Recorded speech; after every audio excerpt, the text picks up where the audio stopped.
I'm delighted as usual to be in Ba and especially to launch an important breakthrough for our sugarcane industry. Two new varieties of cane that have been especially developed here in Fiji for local conditions and the benefit of Fijian growers. But before I do, I want to send a simple message to everyone in the sugarcane industry, whether you're a cane farmer, a harvester, a lorry driver, mill worker, or any other industry stakeholder. My government is fully committed to the survival, the prosperity and future viability of Fiji's sugarcane industry. A healthy sugarcane industry means a healthy Fiji for every citizen, and not just the 200,000 Fijians dependent on sugar. And we are doing everything humanly possible to guarantee that future. We are now at a critical turning point. When my government assumed office, many people had simply written the industry off, convinced that it was on the verge of collapse. But we were not going to let that happen without a fight. And I'm delighted to report to you all that we are winning that fight. Over the past 2 seasons, the reforms we have made to the industry are showing clear signs of producing a remarkable turnaround. But I also want to send you all another message, that it is vitally important for every Fijian that those reforms continue, that we keep working together to guarantee that viable future for the sake of those working in the sugarcane industry now and the generations to come. All of the progress that we have made so far can so easily be lost if we take our eyes off the ball. So I appeal to every Fijian working in the sugarcane industry to carefully consider who is best placed to take the industry forward and closely examine the record so far. The fact is, stability and growth are emerging in the industry for the first time in years. We are no longer in survival mode, just trying to keep the industry from sliding over the edge. We are now developing a long-term strategy to ensure that sugarcane continues to provide sustainable livelihoods for ordinary Fijians in the industry and maintains its position as our nation's second biggest export earner.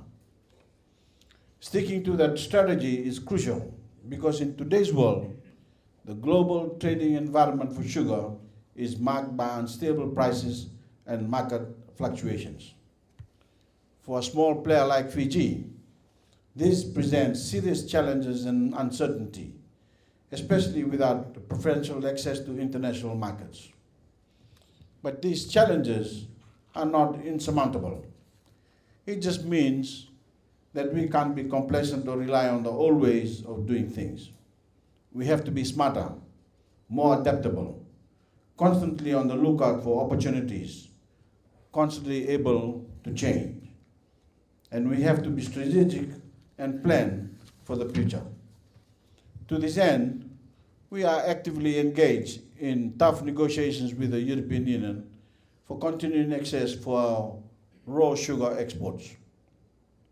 Those negotiations have been very challenging, but we are not putting all our eggs in one basket. On the domestic front, we have ambitious plans for the future to increase production, boost efficiency, and diversify the industry. We are adopting a holistic approach to reform in the sugar industry decree that the government is currently formulating. Because all aspects of the industry are interdependent, and there is no point in reforming some and not the others.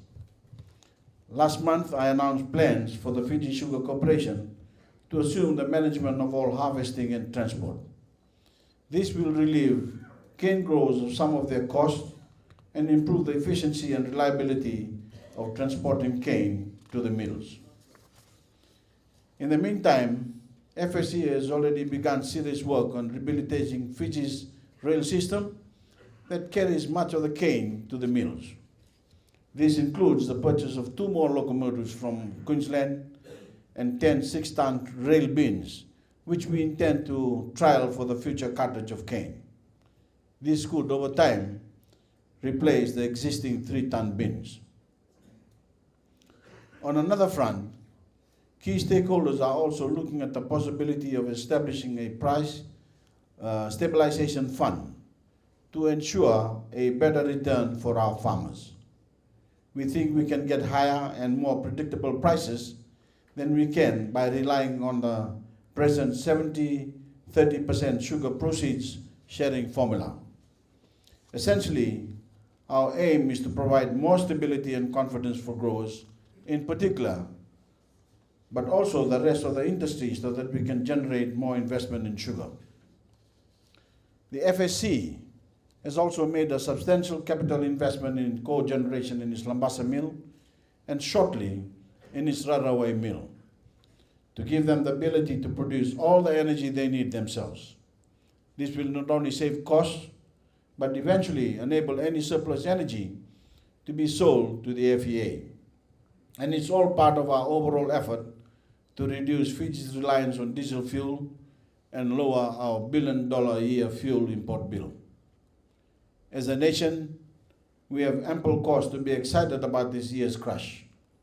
The FSC has set an ambitious target of 2 million tons of cane this year, producing around 210,000 tons of sugar.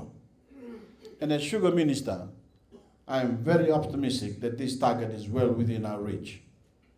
As part of ensuring that this year's crushing season will not face any uncertainties, and in my government's commitment to reduce all difficulties for all sugarcane growing stakeholders, I take this opportunity today to announce that the dispensation given to all cane lorries last year will continue for this cane crushing season. I've already issued a directive to this effect, and the MOU that was signed last year will be extended to this year. Ladies and gentlemen, research and development plays a big part of my government's plans for the long-term sustainability and growth of the sugarcane industry in Fiji. The quest is for higher yielding varieties, higher sugar content, higher fiber content, cane varieties that are disease resistant and drought tolerant. The search for new breakthroughs never ends.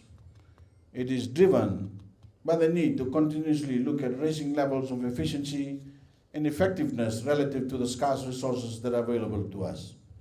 It is about doing more with less. We must cultivate a culture of excellence and the best possible intellectual environment to achieve optimum results. And we must understand that achieving these results can take time. It can take years to breed a new variety of sugarcane, years of hard work and fine-tuning. But we can't let this dampen our resolve. It is worth the wait.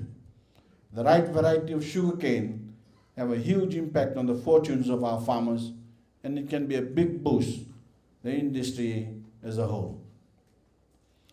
Today, we are gathered to celebrate the culmination of this journey of painstaking research and development with the release of 2 new sugarcane varieties. We can be very proud because both are genuinely Fijian made and both are suited to the Fijian climate. Qamea took 20 years to develop. It is an early to mid maturing variety with high cane yield, suitable to all soil types, no sheath hair, convenient for harvesting by hand, and high millable stalks. Viwa took 10 years to develop.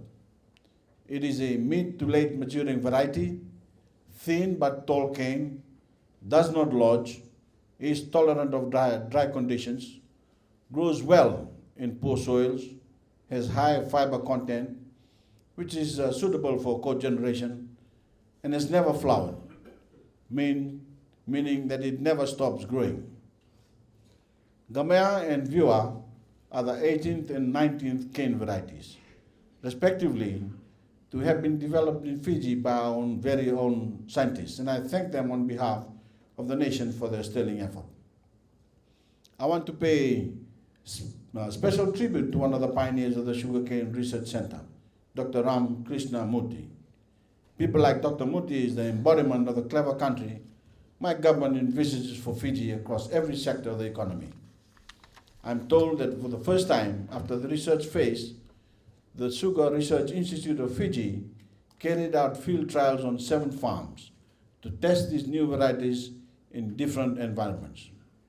Later this morning, you will have the opportunity to hear feedback from these growers. Ladies and gentlemen, after the release of the new varieties this morning, the onus is clearly on cane growers to make good use of them.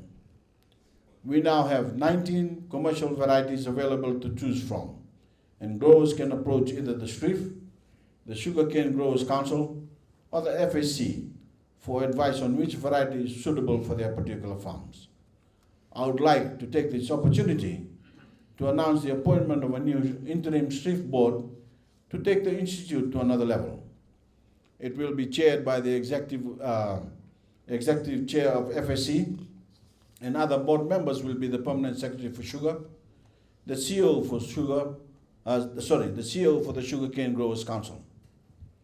I also wish to announce that the acting CEO for STRIF will be, of course, Mr. Sanjay Prakash. The interim board and the acting CEO will prepare and guide STRIF to undertaking attentive research that meet the requirements of the Fiji sugarcane industry so that STRIF remains relevant and ready to meet new challenges.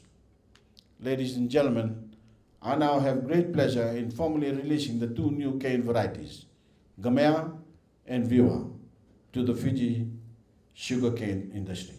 Thank you.